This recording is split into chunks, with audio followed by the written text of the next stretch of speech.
E aí, pessoal, tudo tranquilo? Estamos aqui reunidos para fazer mais uma gravação para o nosso canal Aprendizagem na Prática. Estou aqui com o Paulo, com o nosso convidado, um dos convidados da semana passada, que é o Valber, que topou aqui bater um papo com a gente hoje para aprofundar um pouquinho mais do que ele tinha falado. Vocês vão ver já já sobre o que a gente vai conversar. Era para estar aqui com a gente também o Elton, só que o Elton está com uns probleminhas de conexão, já caiu, voltou. Vamos ver se ele consegue acompanhar. Daqui a pouco ele aparece. Então, pessoal, bom dia, boa tarde, boa noite. Sabe-se lá quando é que você está assistindo. Vamos lá, Paulo, Valber. Bora. Vamos sim. Eu gosto quando o Paulo, Valber, vocês falam, não querem falar nada. Cara. A live do Palmeiras. Ele tem que falar bom dia, boa tarde, boa noite, vamos embora. Boa noite, pessoal. Espero que vocês aí tenham uma boa aprendizagem na nossa discussão, né? E agradecer também o convite aí do Paulo e do Vitor pela oportunidade aí de a gente conversar um pouco mais, né? Dessa questão dos jogos na educação. Então, vamos embora, galera.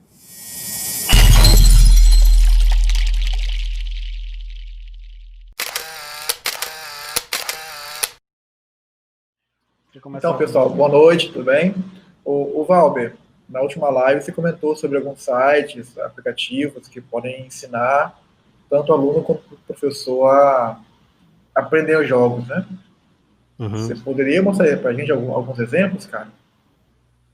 Beleza, vou compartilhar aqui minha tela, né? Eu vou passando para vocês aí algum exemplo. Um exemplo aí que eu utilizo lá na minha disciplina, utilizei também para formação lá de alunos do ensino fundamental, até para professores eu passei e mostrei, né? Então, vou compartilhar aqui minha tela. Bom, então esse site aqui, ó, code.org, né, ele já começa aqui, ó, aprenda a ciência da computação, mude o mundo, né? Então já coloca várias crianças ali, mostrando que elas estão aprendendo a computação, né?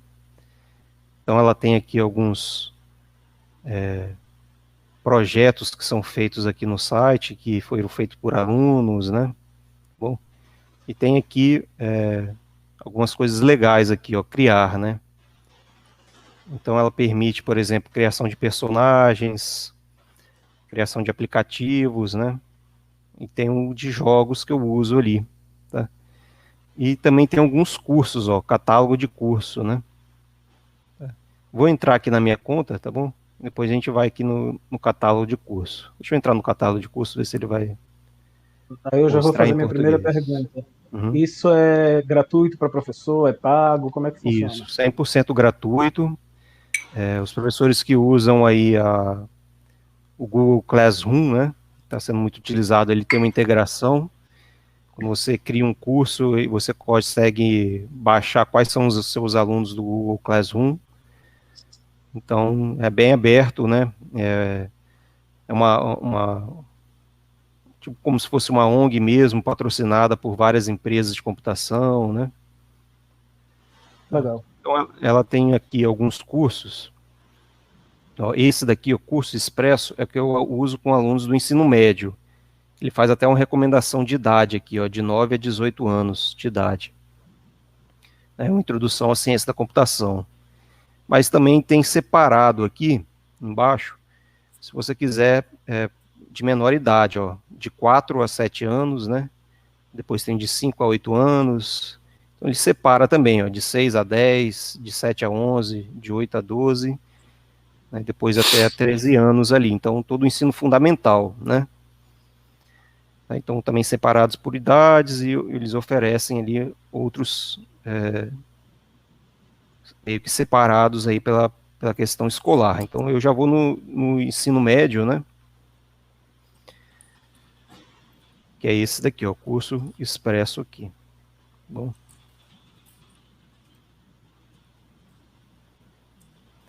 Então como é que é esse curso, né? Ele é separado aí por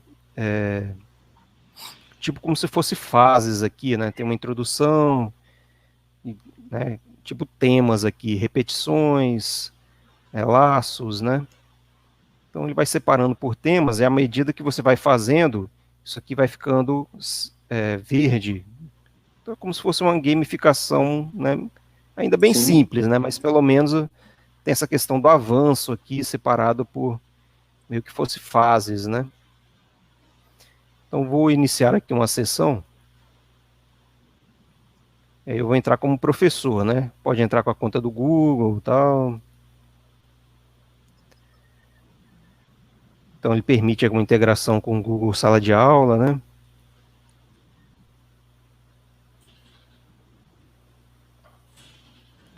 Então aqui eu tenho aqui as minhas turmas, eu consigo acompanhar aqui, ó, como eu integrei com a sala de aula, o desempenho dos meus alunos, ó. Tá, se eu clicar aqui nessa turma, eu consigo ver o que cada aluno, a evolução dos alunos ali no joguinho, ó. Tá? Então aqui dá o que o aluno fez, quem fez, né? O quanto que fez, né? Bom. Então, como que é esse... O preenchido que o cara fez tudo, como é que é? Tem Isso, metade? Vou mostrar o que seria esse verde mais ou menos aqui, né? Deixa eu voltar aqui ao curso.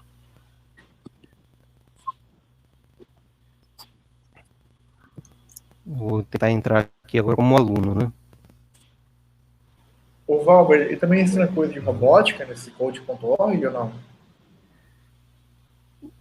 Ele tem também.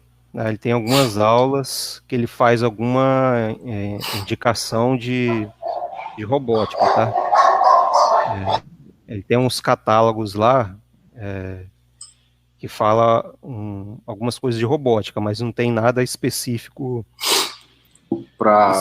aqui não. Tá? Entendi. Assim, alguma ferramenta, né? Em termos de ferramenta. Eu posso entrar aqui como professor ou estudante, né? Ó. Eu vou ver a página como se fosse estudante aqui. Você consegue alternar essas visões, então você não precisaria... que tem plataforma que não permite isso, né? Que você tem que criar um login. Isso é bacana. Isso, verdade. E aqui, ó, você vai... então, o aluno tem algumas atividades que é um vídeo, tá? Então, ele assiste um vídeo, não sei o que, né? Então, ele começa nessa daqui, vou começar a dar né?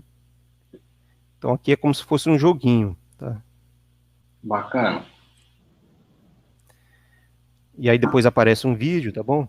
Deixa eu voltar aqui na 1. Eu já dei a resposta aqui, né? Mas ele é um de arrastar, ó. E aqui é um joguinho mesmo, é o Angry Bird. Mesmo, né? É o Angry Bird, e essa linguagem aqui é Blockly, que é uma linguagem feita pelo Google. Aí ele passa dos bloquinhos para JavaScript, né? Pô, bacana isso aí. E você pode usar essa linguagem também nos seus projetos, é livre.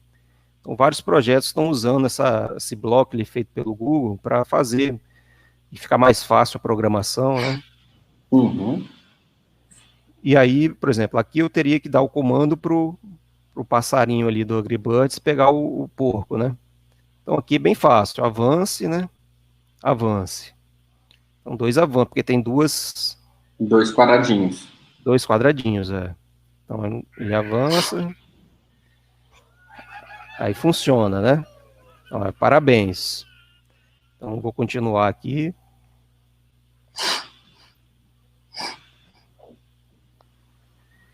Aqui, ó, o que acontece? Também precisa de 4 avanços. Eu usei 5, tá vendo? 3 avanços, na verdade. Eu usei 4, né? Aí aqui, ó, ele dá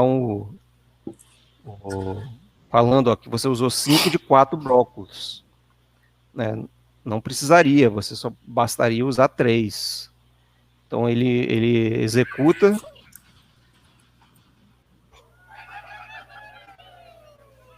Mas ele fala, né? Mas você poderia ter usado apenas 4 blocos. E eu usei 5, ou seja, né? Fiz a mais. O Valber, ali no aí quando eu avanço... O que seria? Oi? Mostrar o código. Aí ele mostra o código JavaScript, ó. São comandos JavaScript. Tá. Ele faz a conversão. Isso, tá? Ele mostra em JavaScript. Tá?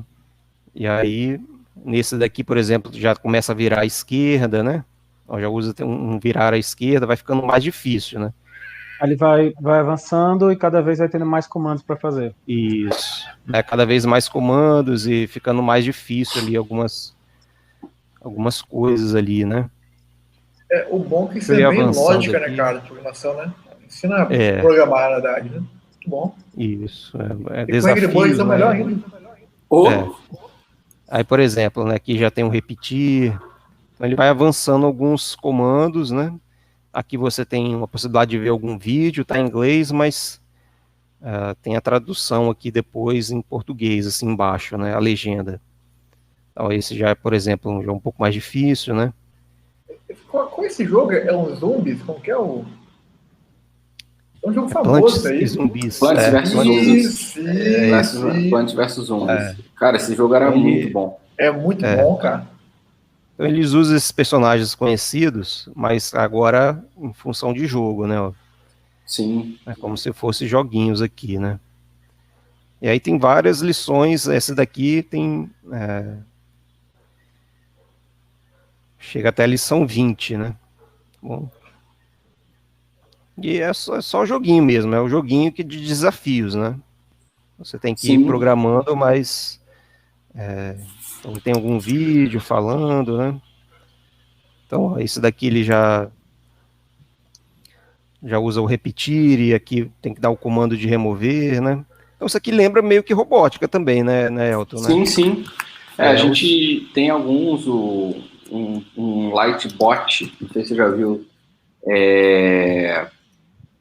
que também, ele até ganhou um prêmio na hora do código e tal, que usa mais ou menos esse conceito, entendeu? Bem legal. Bacana, bem bacana. Uhum. Então, isso aí é o que eu dou como introdução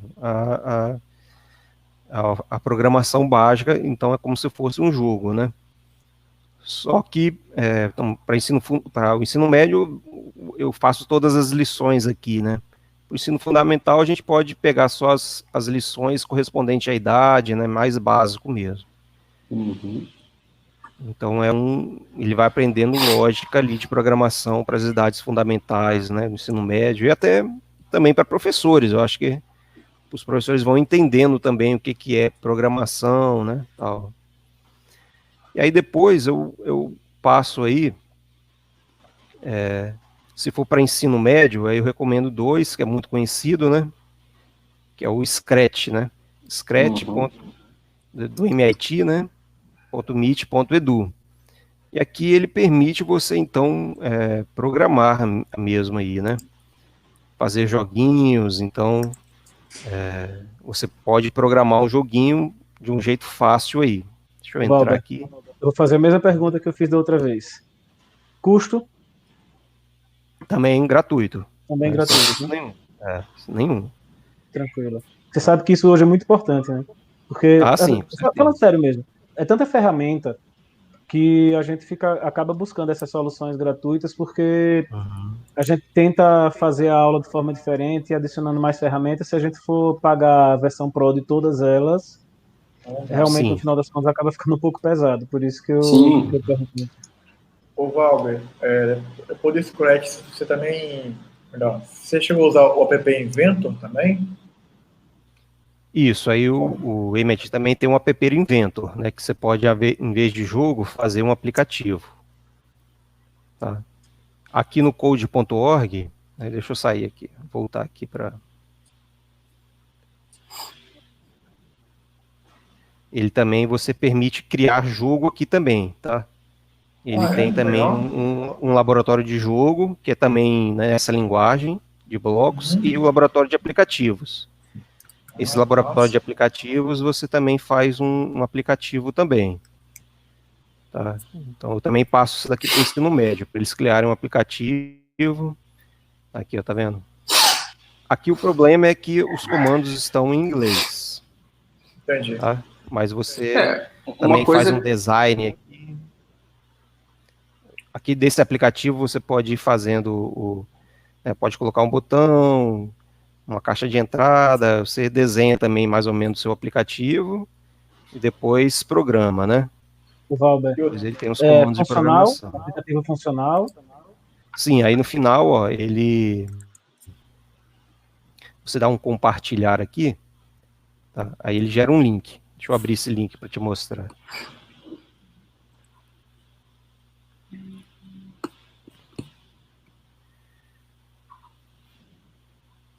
Ó, ele fica web, tá? Mas ele fica assim, ó. Né? Dá para visualizar com uma aplicação. Se você jogar isso no celular, vai ficar certinho, como se fosse um app, né? Uhum. Então, interessante, assim, né? Tá? Ô, Valber, eu lembro que o App Inventor, ele instala o aplicativo no seu celular, não é isso? Sim, ele gera um APK. Ele gera um APK. Tá? Só que ele tem essas interfaces aqui é um pouco mais enjoado de desenhar aqui, né? Mas é também a mesma ideia desse. Você arrasta para lá, bloco, isso. E também para você rodar no celular, aí você tem que instalar lá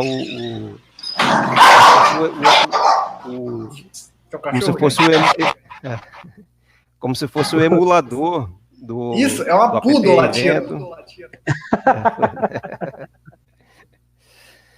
O App Inventor, você tem que instalar o emuladorzinho no celular, que aí ele roda o seu aplicativo lá, ou você faz o APK. Aí depois também tem que o aluno lá sinalizar que aquele aplicativo não é autorizar a questão da segurança lá também. Aí também já é uma coisa um pouquinho mais avançada, né?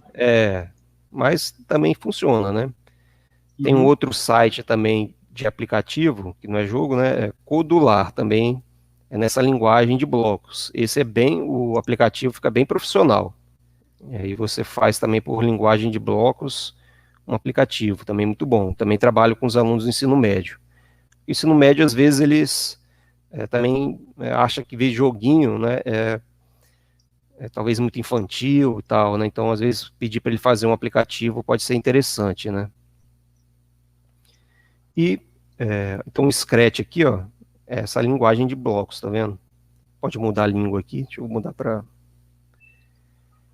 O bom do Scratch é que ele tem aqui em português brasileiro, né? Então ele muda aqui o nome dos comandos, e aí ele tem até um tutorialzinho aqui, e tem os personagens, aqui o personagem principal é o gato, mas tem vários outros personagens animados que você vai dando comando e ele você pode fazer um joguinho, tá? Então você tem alguns tutoriais que pode pedir para o aluno ir seguindo, ele vai fazer um joguinho do tutorial, tá bom? Um outro um pouco melhor que o Scratch, que tem mais opções para fazer um jogo mais profissional, é esse aqui, ó, Gamefruit. Tá? Gamefruit. F-O-R-R-O-T. Então, nele aqui, deixa eu entrar com a minha conta.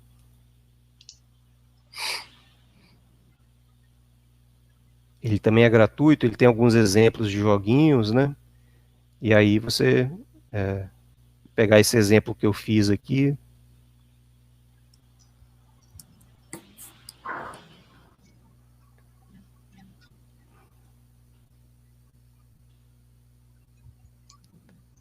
Um pouco lento a internet, acho quase que está transmitindo aqui, né?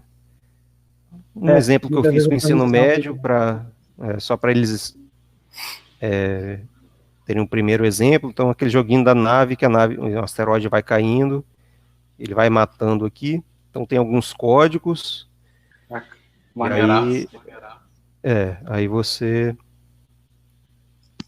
Então, tá vendo? Aí tem os códigos aqui. Ele tem mais opções de código do que o Scratch, ó. Tá vendo? Tem bastante códigos aqui, tá? Um problema dessas ferramentas você não, muitas vezes, consegue essa daqui e nem o Scratch, que o aluno faça em dupla, por exemplo, em grupo, entendeu? Então, eles têm que criar uma conta, eles não conseguem editar de uma forma colaborativa o jogo. Isso, às vezes, é ruim para fazer trabalho, né, em grupo, né? Geralmente eu dou para trabalhos em grupos, em individuais, às vezes fica um pouco pesado, então quando a gente passa em grupo. Aí que geralmente o aluno faz, tem que criar uma conta meio que compartilhada, né? E eles não visualiza o que o outro está fazendo, então é uma melhoria que tinha que ter nesses jogos aqui, né? Nesses editores. Vou fazer uma pergunta que fugindo um pouquinho da sua área, digamos assim. É interessante, eu defendo totalmente, tá? Eu não sou da área, né? Mas eu defendo totalmente essa questão de aprendizagem de programação, você aprender a lógica de programação e tudo. E tem uns estudos aí que falam sobre os benefícios disso. Você tem uma turma de alunos, uma turma aí com 30 alunos, que 5, 10 até pensam, não, pô, vai legal, eu quero aprender a programar porque pode ser que eu vá para essa área porque isso dá dinheiro. Aí esse aluno vai se interessar. E para os outros 20, que não querem ir para a área, quais as vantagens que você poderia dizer dele aprender a lógica de programação? Excluindo a parte de programar em si. Por que é bom aprender lógica de programação? Tem uma série de motivos para isso, né? Um é o desenvolvimento do raciocínio lógico e matemático, né? A programação traz você raciocinar para resolver algum problema, né? Logicamente, então há uma melhoria nessa parte. Então aqueles joguinhos lá que a gente viu do Code.org, né? O aluno ali desenvolve bem alguns raciocínios lógicos matemáticos que às vezes podem ser úteis nas outras matérias também, principalmente em matemática, né, em física, nas áreas mais exatas, mas também muitas vezes a gente tem que argumentar em português, por exemplo, né? E o aluno, às vezes, não consegue desenvolver um raciocínio lógico para fazer aquela argumentação. Então, melhorando a lógica ali, o raciocínio lógico, né, o raciocínio de resolução de problemas ali por meio da lógica da computação, isso pode ser desenvolvido. Existem estudos que falam isso, né? Então, o aluno melhora essa habilidade de desenvolver algum tipo de raciocínio que é usado, por exemplo, na hora de alguma argumentação, e aí vai para todas as matérias, né? Então ele tem que argumentar melhor em história, em geografia, né? Ele tem que argumentar melhor onde ele for resolver algum tipo de problema ali, algum tipo de num debate, por exemplo, ele melhora essa questão da lógica mesmo, né? Tem duas coisas, que na realidade as duas estão diretamente misturadas, né? A questão do raciocínio lógico e da resolução de problemas, né? Nas outras lives que a gente fez, acabaram aparecendo, por exemplo, os ex-alunos do Elton e do Paulo, falando sobre isso, da questão de aprender a resolver problema, de conseguir parar, quebrar a cabeça e resolver problema. Isso é uma coisa que é difícil de ensinar. Como é que você ensina os alunos a resolverem problemas com a aula normal, né? Então, sim, exatamente. Isso é um aprendizado absurdo para os alunos. Parece que os problemas já vêm pronto, né? Muitas coisas que acontecem no estudo nosso da vida aí, da geografia, essas coisas, das outras áreas propedêuticas, o aluno só recebe, né? Ele não é induzido muitas vezes a fazer a conclusão daquilo, né? Da onde que chegou aquilo. Então, o raciocínio lógico e matemático ajuda ele não ficar só recebendo a informação, mas chegar naquelas conclusões, né? Ô, Vitor, só, né? Ô, Vitor, deixa eu só... Sim. Caiu? Oi? Oi, Paulo. Fala. Não, deu um pequeno aqui em casa, cara. É o seguinte, tem uma coisa que é legal da parte de ensino lógico, até o Elton pode contratar o Paulo. A gente é muito focado em resolver problema, entendeu? Daqui a pouco a gente volta lá para trás. Eu acho que é uma coisa que é lógica, programação em si ensina muito, né? É você receber um problema e, tomando como base que você sabe, construir uma solução nova, né? Que é diferente, por exemplo, de um conteúdo propedêutico tradicional, por exemplo, onde o cara quer validar e verificar se você sabe o conteúdo e não se sabe construir algo com o conteúdo. Eu acho que a lógica de programação e a lógica em geral, né, que vai automatizando os games, podem ensinar esse tipo de coisa, né? Como construir algo novo com algo que você já sabe, né? E você foca muito na solução, entendeu? Sim. E uma das coisas que eu vejo quando o aluno começa a trabalhar com esse tipo de atividade é uma coisa que a gente já ouviu até em outras lives, que é a questão da construção de todas as etapas, né? Não somente de uma pequena parte. Então, ele consegue entender que aquilo ali tem uma construção que teve início, meio e fim, e tem uma aplicação total, entendeu? Sim. Uhum. Nas aulas de informática... Pode falar, Bruno. E tem um ponto também, é o seguinte, que normalmente a computação, ela apesar de ser muita base matemática, de lógica, ela é multidisciplinar. Em que sentido? Não tem como o cara resolver o problema de ADM, que é o seu caso, ou de engenharia ambiental, sem estudar a engenharia ambiental ou ADM somado com a lógica e programação. Viu? Não tem como fazer isso. Então o cara acaba aprendendo. Depois, algumas áreas, né, Paulo, de domínio aí, até universitárias, por exemplo, direito, né?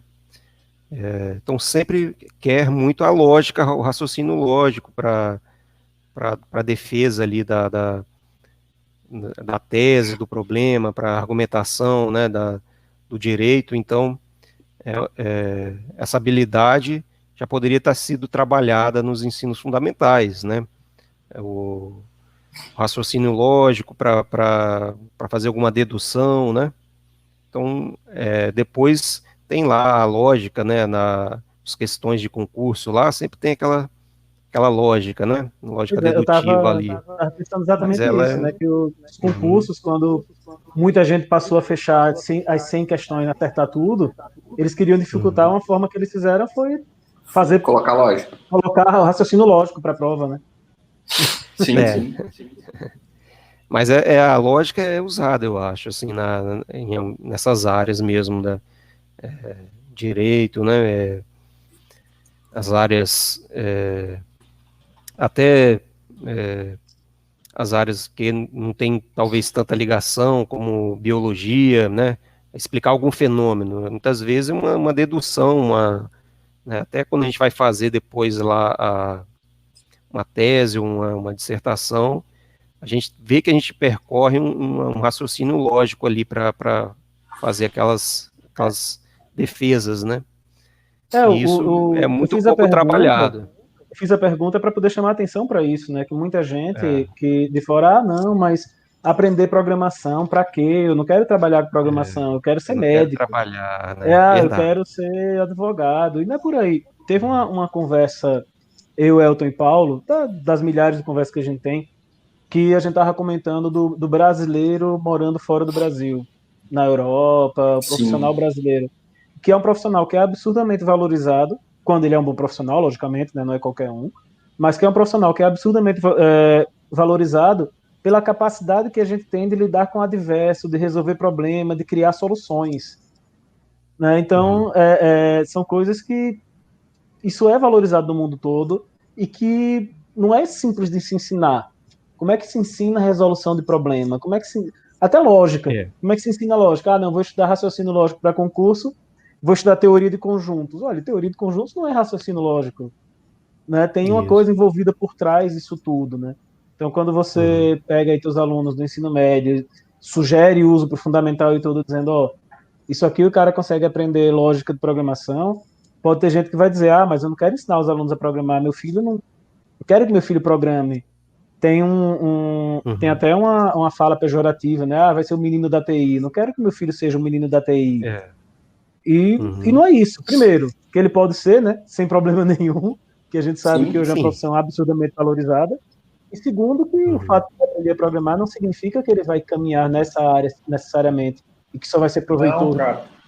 Eu tenho um amigo que ele é designer, cara. Ele é um ótimo programador e ele usa a programação para criar as ferramentas dele.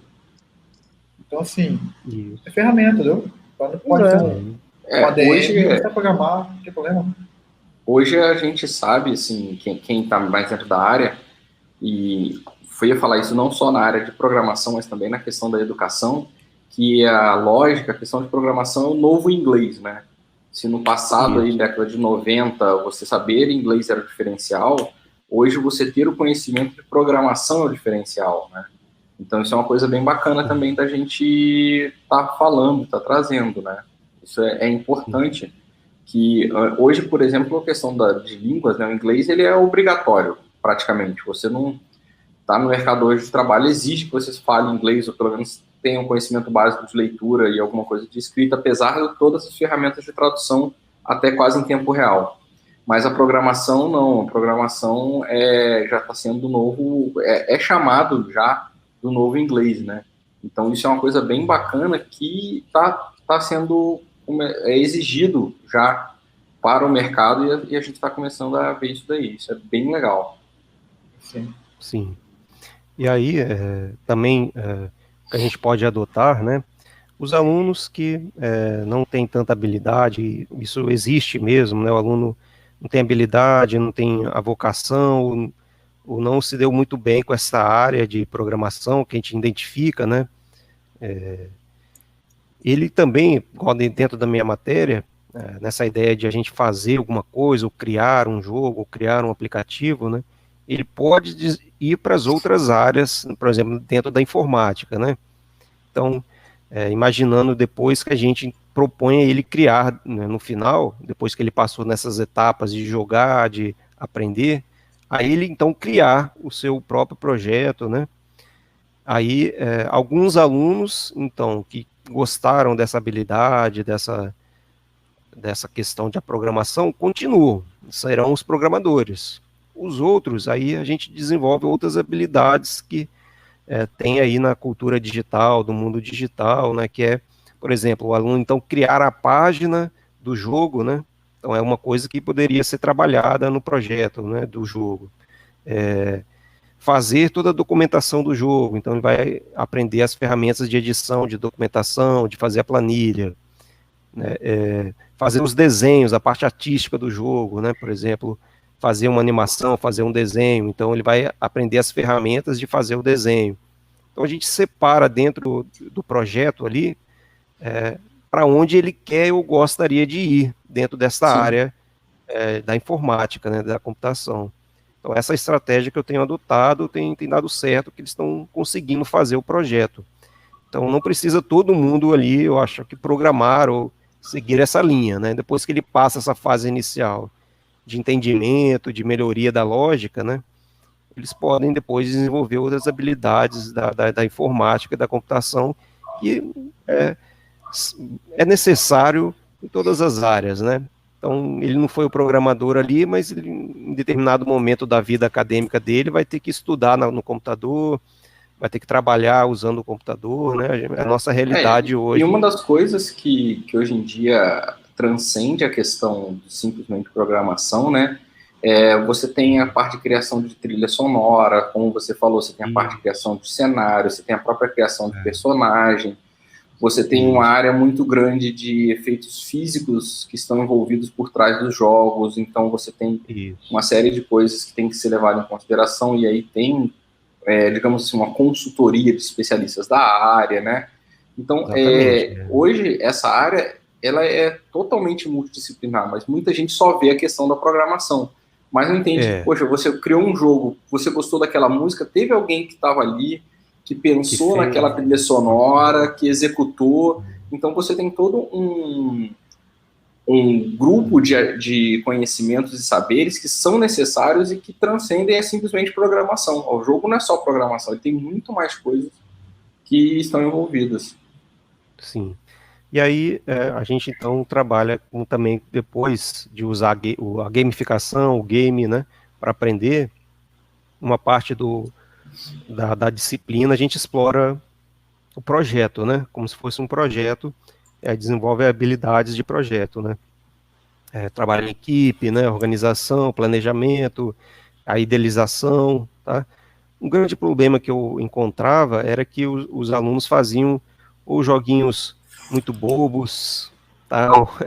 Ou coisas muito de humor, né? Então, sempre, eu tenho que dar alguma direção ao joguinho, né? Então, poderia, em determinado momento, eu explorei a ideia do joguinho educacional, onde que ele faria um joguinho de uma outra matéria que ele tem no ano, né?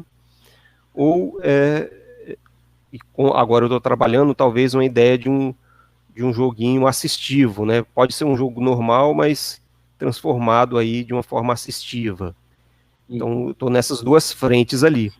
Só que os alunos, nessa fase de idealização, muitas vezes eles têm dificuldade de identificar o que eles conseguem fazer. Será que a proposta deles de projeto, eles vão conseguir programar? É o que eu sempre trabalho, ó.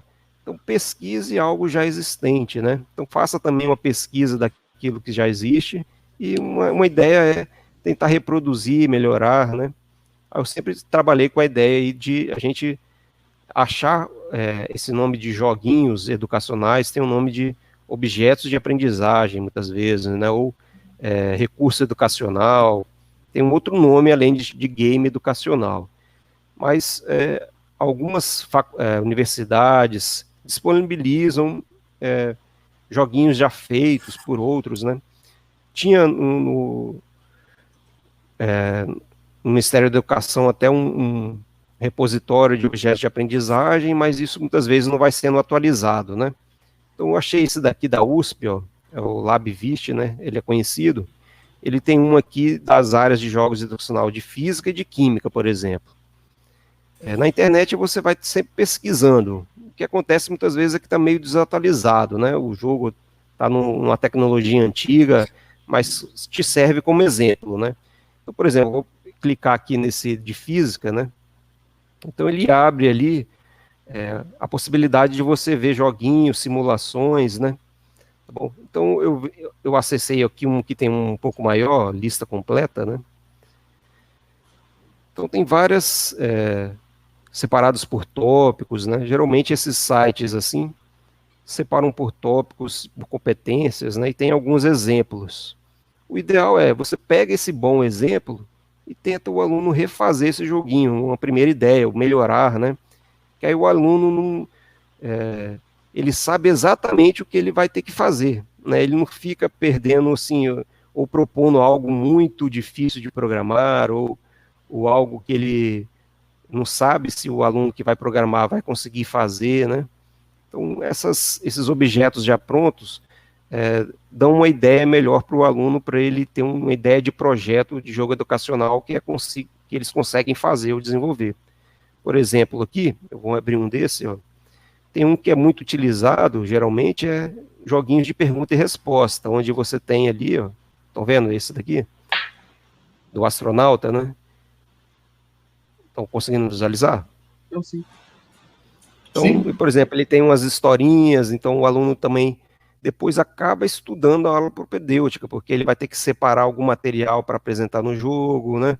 O aluno que desenhou isso aqui, por exemplo, ó, então ele já teve um trabalhozinho de desenhar, ele já conta uma narrativa, então essa narrativa vem da matéria propedêutica que tem que ser estudada, né? E aí depois o joguinho lá, pode ser no final um joguinho de pergunta e resposta, claro que esse daqui é bem simples fazer a parte de programação, mas se for os alunos lá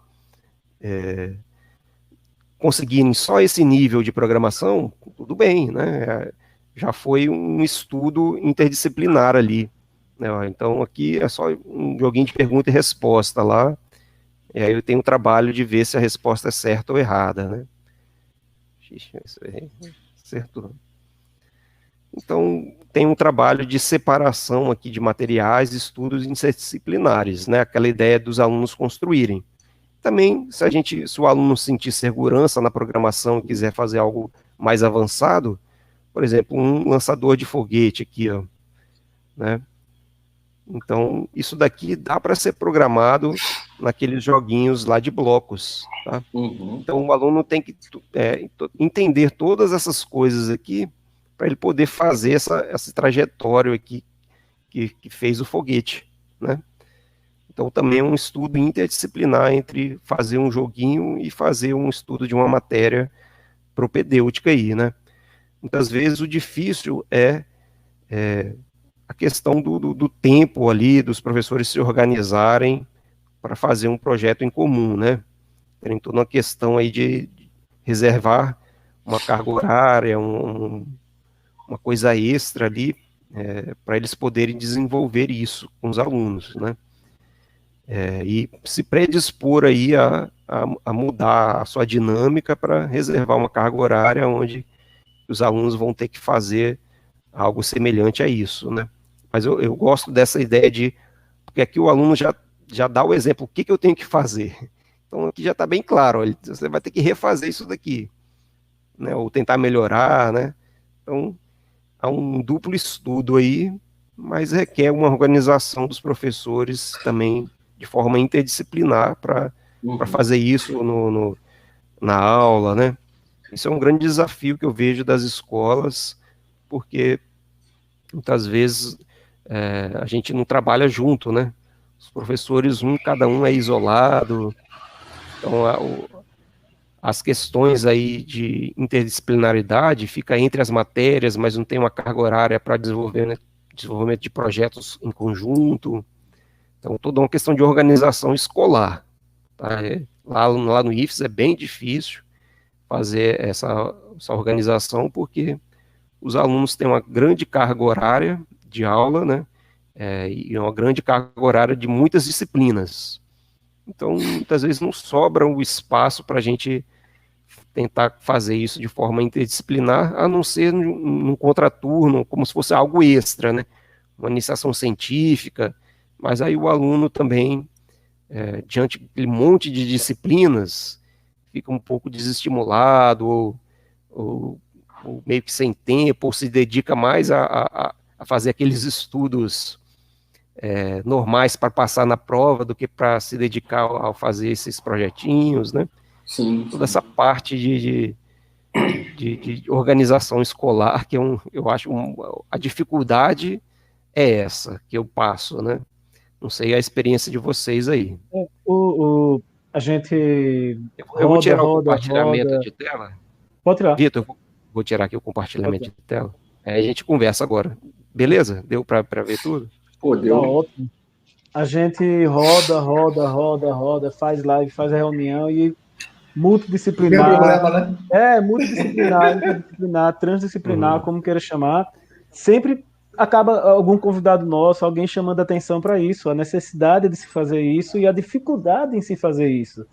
E, coincidentemente, a gente confirmou hoje, né, que a próxima live da gente é dia 21 não, desculpe, 21 é segunda, dia 23, a gente vai falar sobre projetos multidisciplinares, vai trazer exemplo do pessoal lá da Paraíba, o que é que eles estão fazendo.